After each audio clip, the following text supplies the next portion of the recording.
Lord बच्चे लोग, प्रभु की दया और अनुग्रह से आप सभी लोग अच्छे हैं ऐसा मैं विश्वास करती हूँ। तो हम लास्ट लेसन दानियल के बारे में सीख रहे थे, तो आज उसका दूसरा भाग सीखेंगे हम। तो लास्ट लेसन के कुछ हेडलाइंस देख के हमारे लेसन में हम आगे जाएंगे। तो नबूकदनेस्सर राजा सारे देश के ऊपर हुकूमत करते समय उसने यहूदी देश के ऊपर भी आक्रमण किया और यरूशलेम के जो मंदिर में के पवित्र बर्तन हैं उनको भी, और सारे यहूदी लोगों को, कुछ पुरुष कुछ स्त्रियों को भी अपने साथ बंदी बनाकर बेबीलोन देश में वो ले गया। तो वहां पे उन नौजवान लोगों में से दानियल, शद्रक, मेशक और अबेदनगो, ये कुछ चुने हुए नौजवान बच्चे लोग थे।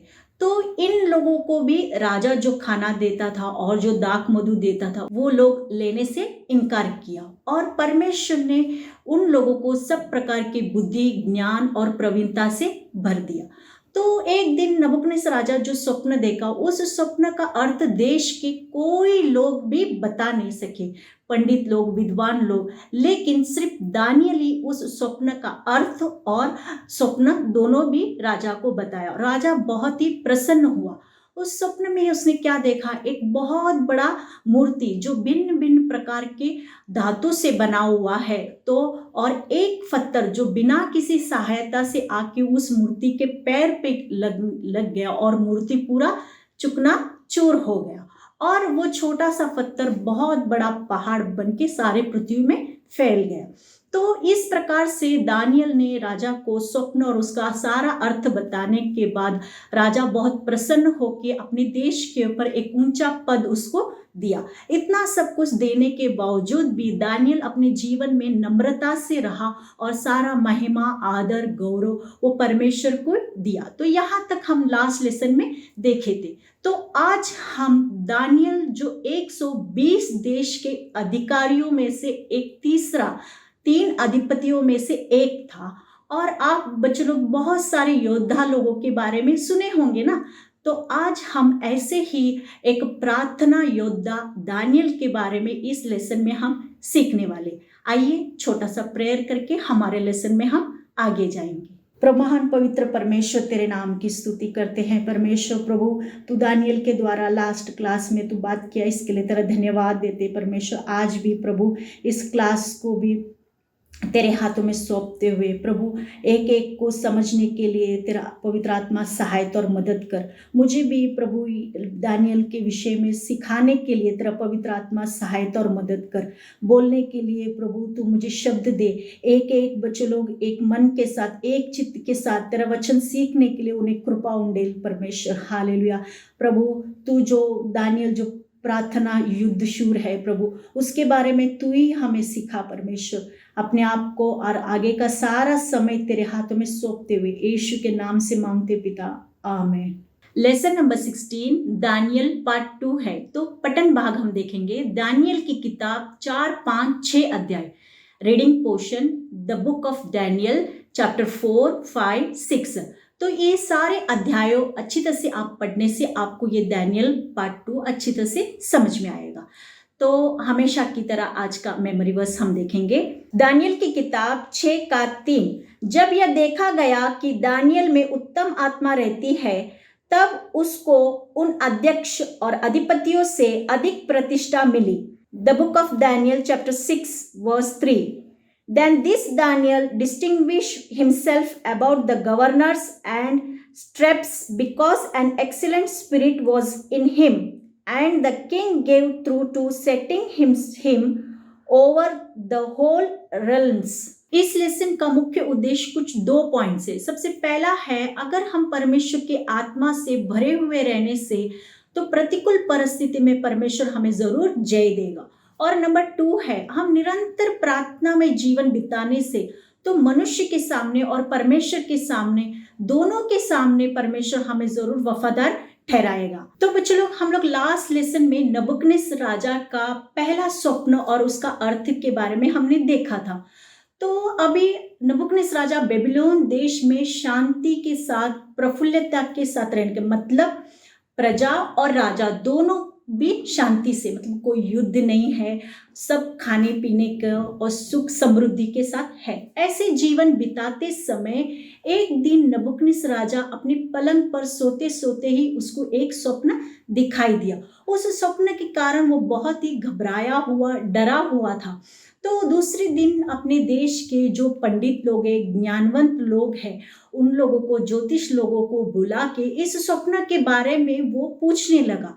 तो इस समय भी वे लोग असफल रहे ये बात बताने के लिए, स्वप्न का अर्थ बताने के लिए।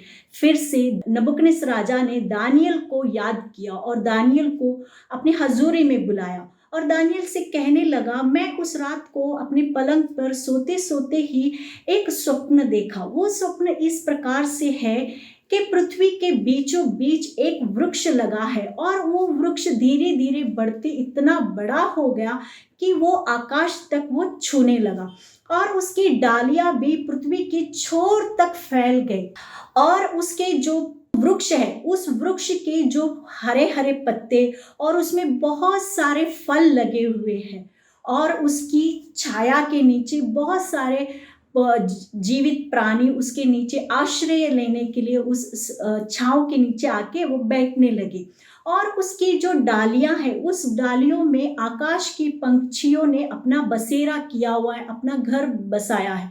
तो इस प्रकार से दानियल को नबुकदनेस्सर राजा अपना स्वप्न बता रहा था। उसने स्वप्न में पलंग में देखते देखते और क्या देखा कि स्वर्ग में से एक पवित्र पहरुआ नीचे उतर कर आकर बड़े शब्द में कहा कि उस वृक्ष को काट डालो, छाट डालो उसकी डालियां और बिखेर दो उसके फल और सूखने दो उसके पत्ते करके इस प्रकार से बोल आवाज उसने दी। और तो बच्चे लोग, उतना बड़ा पेड़ उसका बूंदा सा कट जाने से क्या होगा, सब नीचे गिर गया ना। तो सब पत्ते बिखर गए और फल बिखर गए, पत्ते भी सूख गए और जो आकाश की पंछियां थी वो भी उड़ गए और जो नीचे उसकी छाया में बसे हुए प्राणी मात्रा थे वो भी वहां से निकल गए। तो मतलब जितने पृथ्वी के प्राणी मात्रा को, तो उनका भोजन भी सब नष्ट हो गया और वो जो पेड़ का बूंदा और वो जड़ सकट वो वहां पे रहा और उसको पीतल और लोहे के जंजीर से बांधा हुआ उसने देखा और हरे घास में वो अकेला ही रह गया और आकाश के ओस से वो भीगने लगा और वो उस पशु में जो मैदान के पशु पक्षी जिस प्रकार रहते हैं उसी प्रकार वो भी एक पशु जैसा वहां पे उनकी संगति करने लगा। तो इसी प्रकार से उसका मन बदल कर, मतलब मनुष्य का मन बदल कर एक पशु जैसा उसका मन आ जाएगा और वो पशुओं के बीच में, मैदान की हरी घास के बीच में रहा करेगा। तो इस प्रकार से 7 वर्ष तक उसकी दशा ऐसी ही रहेगी। तो नबुकदनेस्सर राजा दानियल को बताने लगा कि मैंने स्वप्न में ऐसा ऐसा देखा करके। फिर दानियल बोला कि राजा, ये और कोई नहीं है, ये जो बड़ा वृक्ष है वो आप ही को दर्शाता है, जो आपका इतना बड़ा साम्राज्य फैला हुआ है और आप एक दृढ़ राज्य स्थापित किया हुआ है करके, और आपके जो महिमा प्रताप और सारे प्राणी मात्रा के लिए आपके पास पर्याप्त भोजन है करके दानियल राजा को इस स्वप्न का अर्थ बताने लगा। और जो पवित्र पहरुआ जो स्वर्ग से उतर आया और वो कहने लगा, काट डालो इस वृक्ष को, मतलब आपका राज्य आपके पास से छीना जाएगा और आप आपका मन बदल कर एक पशु जैसा आपका मन हो जाएंगे और मैदान के पशुओं की जैसा आप मैदान में रहा करेंगे। जो जंजीर है पीतल और लोहे की जंजीर से आपको बांधकर आप पशु के जैसा वहां पे हरी घास खाया करेंगे, आपका मन पशु जैसा हो जाएगा। इस प्रकार से आप 7 वर्ष तक आपकी दशा वैसी ही रहेगी। उसके बाद जब आप जानेंगे कि परम प्रधान परमेश्वर मनुष्य के राज्य में प्रभुता करता है, तभी आपका राज्य वापस आपको मिल जाएगा।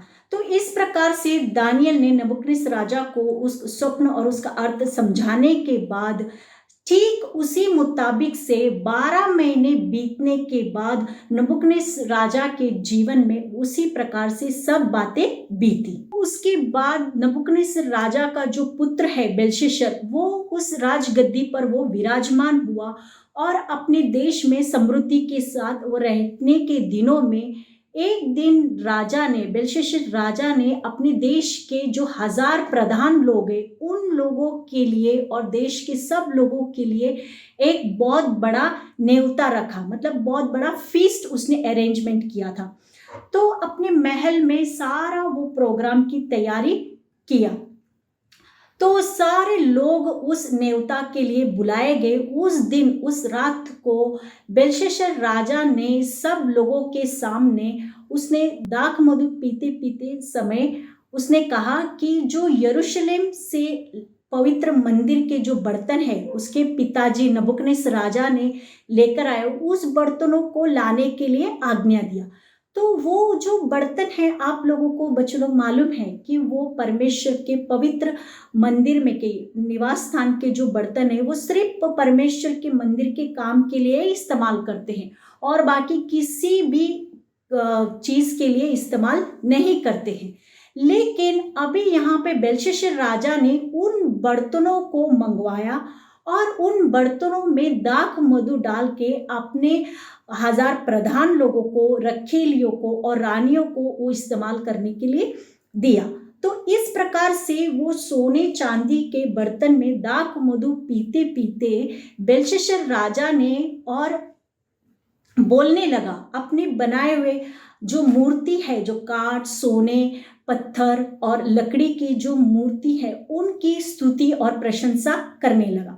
देखो बच्चे लोग, यहाँ पे एक्चुअली बेलशस्सर राजा जीवित परमेश्वर को जानता है, लेकिन उसने परमेश्वर जो जीवित सृष्टिकर्ता परमेश्वर को उसकी स्तुति और महिमा करने के बदले उसने जो पत्थर जो मूर्ति है उसकी वो स्तुति और प्रशंसा करते समय ही उसने क्या देखा कि उसी घड़ी मनुष्य की हाथ का जैसा कोई उंगली निकलकर उस दीवार के ऊपर वो लिखने लगी।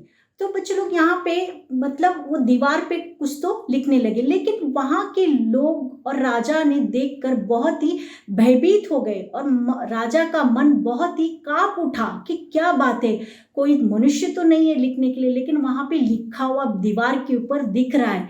ये बात देख के राजा बहुत ही डर गया और सारे लोगों को वो जो क्या लिखा है पढ़ने के लिए बोलने से वो कोई भी पढ़ नहीं सकते थे, क्योंकि वो इस पृथ्वी का मनुष्य की कोई भाषा नहीं थी, बल्कि वो एक स्वर्गीय भाषा में वो वहाँ पे लिखा हुआ था।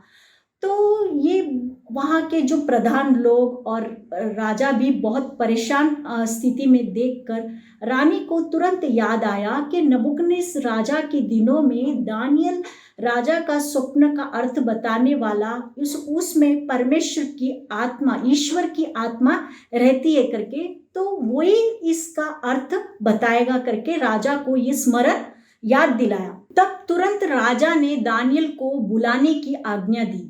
तो फिर थोड़े ही समय के बाद दानियल राजा के सामने उपस्थित हुआ। तब राजा ने दानियल को दिखाया कि इस दीवार पर लिखा हुआ क्या है वो हमें किसी को मालूम नहीं, आप ही हमें इसका अर्थ बताइए करके। तब दानियल ने जो दीवार पर लिखा हुआ शब्द को उसने पढ़ा और कहा, मैंने तकेल उर्फसीन। तो ये शब्द दानियल ने पढ़ के सुनाया और कहा, इसका अर्थ इस प्रकार से है। मैंने का अर्थ है परमेश्वर ने तेरे राज्य के दिन गिनकर उनका अंत कर दिया है। तकेल का अर्थ है तू मानो तराजू में तोला तो गया और हल्का पाया गया।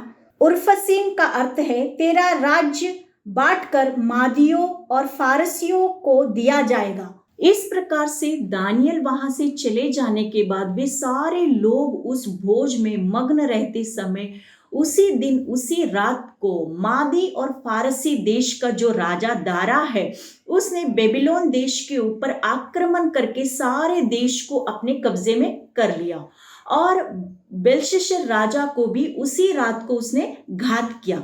तो इस प्रकार से वहां पे नबूकदनेस्सर राजा का साम्राज्य वहां पे खत्म हो गया। तो बच्चों लोग, हमने लास्ट लेसन में सीखा था कि जो मूर्ति है, उस मूर्ति का जो पहला भाग है वो बेबीलोन साम्राज्य को दिखाता है। तो अभी बेबीलोन साम्राज्य यहाँ पे नष्ट हो गया, और जो दूसरा भाग है, छाती और जो भुजाएं हैं, वो मादी और फारसी साम्राज्य को दिखाता है। तो अभी यहाँ पे कौन सा राजा ने आक्रमण किया? मादी और फारसी का साम्राज्य का राजा जो दारा है, उसने बेबीलोन देश के ऊपर कब्जा किया। तो मतलब अभी ये दूसरा साम्राज्य वहां पे स्थापित हो गया। तो इस प्रकार से वहां पे सारे साम्राज्य में वो राज्य करते समय उसको ये अच्छा लगा कि दानियल एक भय मानने वाला, परमेश्वर का आत्मा उसमें रहने के कारण और उसके काम काज के बारे में राजा ने सुना था, ये बहुत विश्वास योग्य वफादार व्यक्ति है। इसके लिए राजा को ये अच्छा लगा, पसंद आया कि अपने देश के साम्राज्य के अंदर उसने जो 120 अधिपति है अपने पूरे साम्राज्य में देखभाल करने के लिए उसने नियुक्त किया था। तो इन 120 अधिपतियों के ऊपर उनके कामकाज को देखने के लिए 3 अध्यक्षों को उसने नियुक्त किया। उनमें से दानियल एक था। दानियल अपने पूरे कामकाज में पूरी वफादारी से और अच्छी तरह से अपना पूरा काम करता था, कोई भी गलती होने नहीं देता था। तो इसके लिए जो राजा का नुकसान भी वो होने नहीं देता था। तो उसके काम का प्रसन्न होकर दारा राजा ने अपने राज्य के ऊपर और एक अच्छा पद देने का उसने विचार करते समय जो दूसरे अध्यक्ष लोग थे, ऑफिसर्स लोग थे, वो लोग दानियल के ऊपर एक जलने लगे, ईर्ष्या करने लगे। देखो कि अभी दानियल को ही राजा चाहने लगा, हम लोगों को नहीं पसंद करने लगा। इसके लिए वे दोनों अध्यक्ष लोग अपने आपस में चर्चा करके उन लोगों ने एक प्रणाली का बनाया। मतलब कि अभी दानियल के विषय में तो कोई भी गलती हम पकड़ नहीं सकते उसके कामकाज में, तो उसको हम कौन सी बातों में पकड़ेंगे? तो उन लोगों को मालूम था दानियल एक यहूदी व्यक्ति है, वो अपने परमेश्वर यहोवा को छोड़ और किसी की उपासना नहीं करता था। वो दिन में 3 बार परमेश्वर के पास वो प्रार्थना विनती करता था, ये लोगों को मालूम था।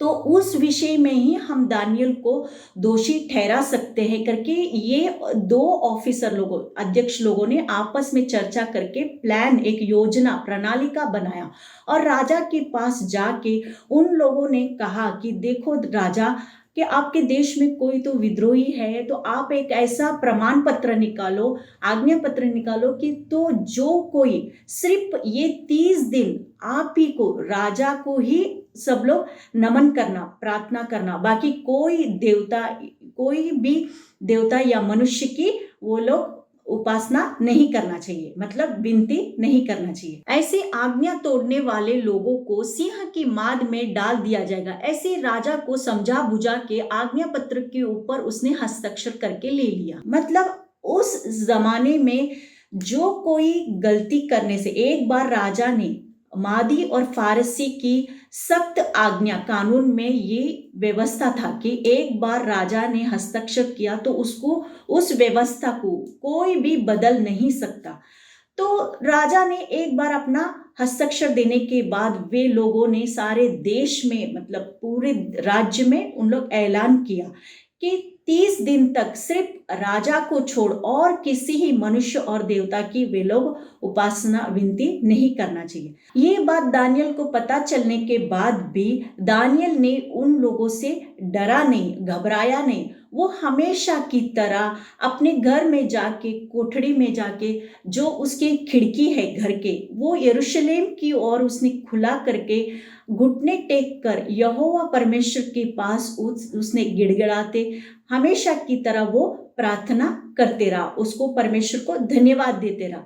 दिन में 3 बार वो नियमित की तौर से वह हमेशा उसी प्रकार वो करते रहा। तो वे लोगों ने, ऑफिसर लोगों देख रहे कि दानियल अभी क्या करेगा। उन्होंने जाके देखा कि दानियल वो प्रार्थना कर रहा है यहोवा परमेश्वर की।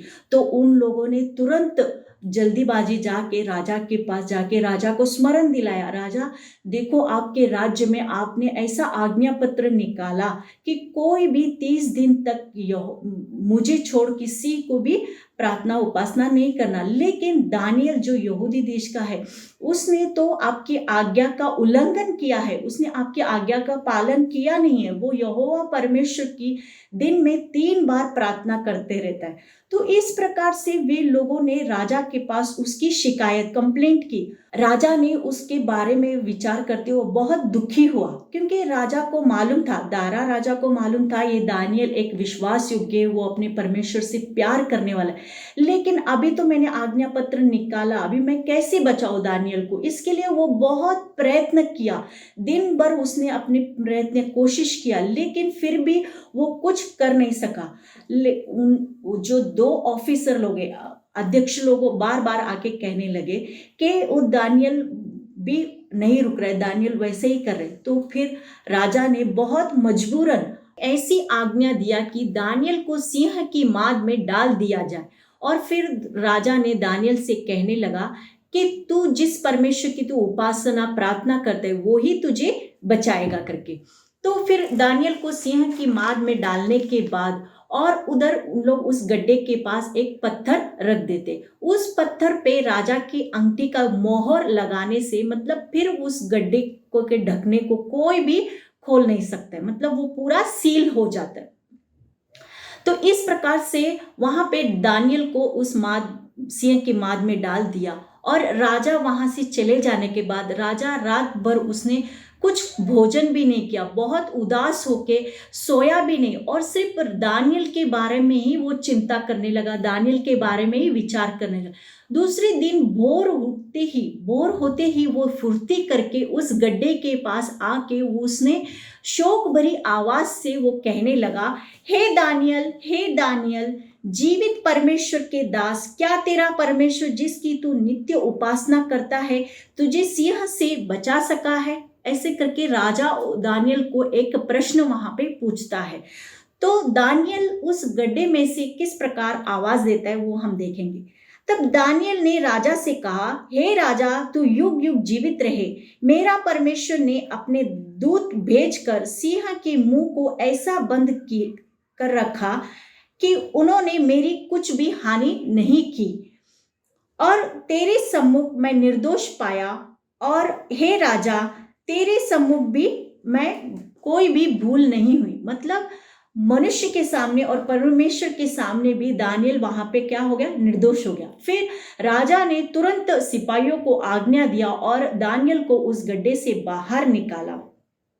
फिर जब राजा को समझ में आया कि दानियल के विषय में ऐसे ऐसे लोगों ने, ऑफिसर्स लोगों ने, अध्यक्ष लोगों ने प्रणाली का बनाया, तो राजा ने आज्ञा दिया कि उनके परिवार, बच्चे, कुटुंब सकट उन लोगों को सिंह की माद में डाल दिया। तो जब सिंह के माद के अंदर उन लोगों को डाले कि नहीं डाले, कि सिंह लोगों ने उनको झपट कर उन लोगों को चबा के खा डाला, उनके हड्डी सकट उनको समूल खा लिया।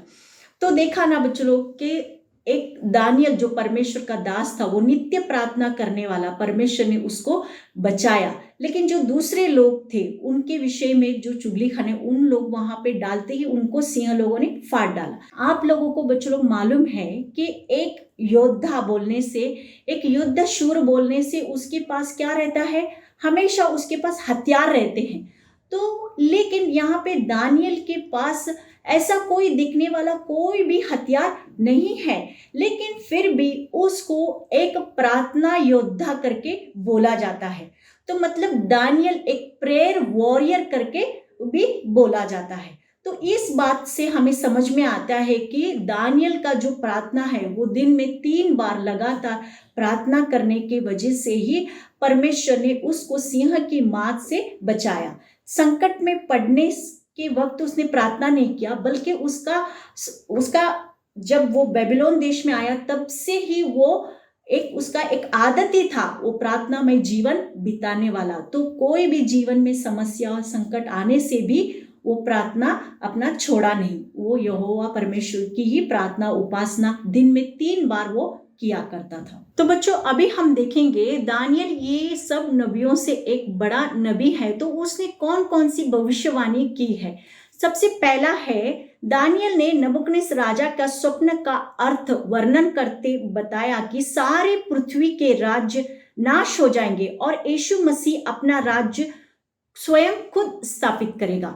नेक्स्ट नंबर 2 है, दानियल ने ऐसी भविष्यवाणी की कि पापों की क्षमा के लिए मसीह क्रूस के ऊपर एक ही बार बलि अर्पण हुआ। ये दूसरा पॉइंट हो गया। अभी हम तीसरा पॉइंट देखेंगे। अब तू जानकर अंत तक ठहरा रहे और तू विश्राम करता रहेगा और उन दिनों के अंत में तू अपने निज भाग पर खड़ा होगा। तो इस प्रकार से दानियल ने सारी भविष्यवाणी करने के बाद वो सब नबियों से और व्यक्तिगत जीवन में भी वो परमेश्वर के और मनुष्य के सामने निर्दोष पाने के बाद उसके जीवन के अंत के समय में, मतलब सब मनुष्य की तरह वो शांति से वो मर गया। तो वो मरने के बाद उसका जो शरीर है, वो शरीर को उलाई नदी के किनारे में दफना दिया गया। तो इस लेसन से हमें क्या सीख मिलता है, ये कुछ 2 पॉइंट्स हम देखेंगे। तो सबसे पहले हमने देखा थी कि दानियल दारावेश राजा के सामने उसके पूरे कामकाज में वो पूरे वफादारी निर्दोष पाया गया। तो उसी मुताबिक से बच्चों लोग, हम भी हमारे जीवन में रहते समय, हमारे पढ़ाई के जीवन में हो, हम भी हमारे काम पूरे अप टू डेट रेगुलर हम करना चाहिए। और अगर हम कोई किसी काम काज में हो, मतलब किसी ऑफिस में काम करने वाले व्यक्ति रहने से भी हम उधर भी उस काम में भी पूरे वफादारी से विश्वास योग्य साथ हम अपना काम करने से हम वहाँ पे मनुष्य के सामने और परमेश्वर को भी प्रसन्न करने वाले जीवन हम बिता सकते हैं। तो परमेश्वर हमें जरूर वहाँ पे भी हमको ऊंचा करेगा। तो नंबर 2 है, हमने देखा जिस प्रकार से दानियल एक अध्यक्ष होने के बावजूद भी, उसको इतना बड़ा काम का बोझ होने के बावजूद भी वो परमेश्वर के दिन में 3 बार वो प्रार्थना किया करता था। तो उसी मुताबिक से बच्चों, हमारे जीवन में पढ़ाई के, स्कूल के व्यस्त जीवन में रहते समय हम कभी भी प्रार्थना करना भूलना नहीं, छोड़ना नहीं, बल्कि हमारे जीवन में प्रार्थना का एक हैबिट, मतलब एक आदत होना चाहिए। हम हमेशा परमेश्वर से दिन में 3 बार तो कम से कम प्रार्थना करने वाले होना चाहिए। तो परमेश्वर हमें क्या करेगा, जिस प्रकार से दानियल एक युद्ध शूर था, प्रार्थना योद्धा था, तो हमको दिन में 3 बार खाने के लिए लगता है, जैसा हम खाना दिन में 3 बार खाते हैं। तो उसी मुताबिक से हमारे आत्मिक जीवन के लिए प्रार्थना एक बहुत महत्वपूर्ण भाग है। तो उसके बिना हमारे आत्मिक जीवन में शक्ति, बल हमें नहीं मिलेगा। तो इसके लिए हमें भी एक आदत करना चाहिए प्रार्थना में जीवन बिताने के लिए। तो बच्चों लोग, मैं आप लोग से विनती करती हूँ, अगर आप लोगों को ऐसा आदत नहीं है तो कम से कम इस दानियल के लेसन से हमें ये सीखना है कि हमें इस व्यस्त जीवन में रहते समय भी हमें परमेश्वर से एक प्रार्थना में, व्यक्तिगत प्रार्थना में जीवन बिताने का एक आदत हमको होना चाहिए। तो मैं आशा करती हूँ आप लोगों को दानियल पार्ट 1 और पार्ट 2 आपको अच्छी तरह से समझ में आया। तो आप लोग हमेशा की तरह क्वेश्चन आंसर्स और एक्टिविटी करते आ रहे, तो इस लेसन के भी कुछ क्वेश्चन आंसर्स है और एक्टिविटी है।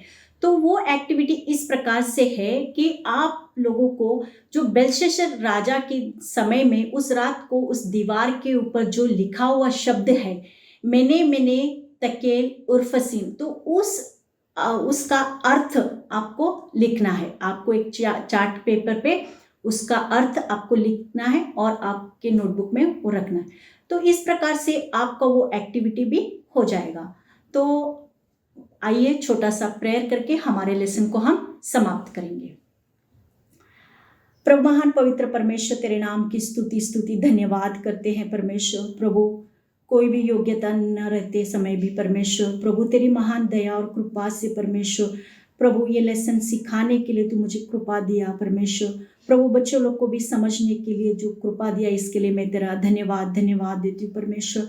प्रभु महान, सचमुच परमेश्वर, दानियल एक नबी होने के बावजूद भी परमेश्वर अपने जीवन में व्यस्त रहते समय भी परमेश्वर वो दिन में 3 बार प्रार्थना किया करता था।